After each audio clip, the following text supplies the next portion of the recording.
Salut prieteni, astăzi o să vă învăț cum să faceți un îngrășământ natural pentru roșiile dumneavoastră. După cum v-am învățat despre rețeta cu drojdie și vorbeam noi acolo că ar consuma ceva potasiu.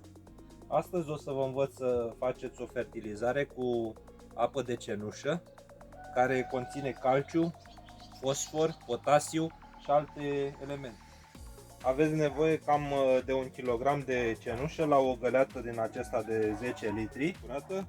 Eu am pus ceva mai multă cenușă pentru că nu am strecurat-o, dar o să strecor toată compoziția după ce o combin cu apă. O să o dizolv în această găleată de 10 litri de apă. Este cenușă de lemn.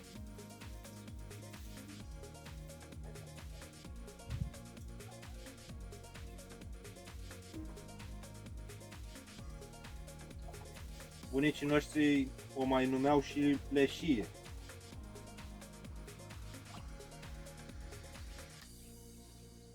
Uite, mai are și impurități care nu au ars. Da, astea, nu foarte multe.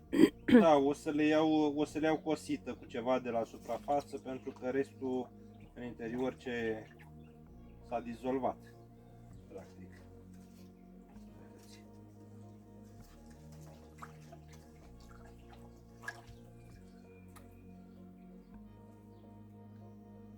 Din această soluție puteți pune câte 800 de grame la roșii și astfel o să le fertilizați foarte bine. Data viitoare am să vă arăt și alte rețete, o să vă spun și un fungicid natural.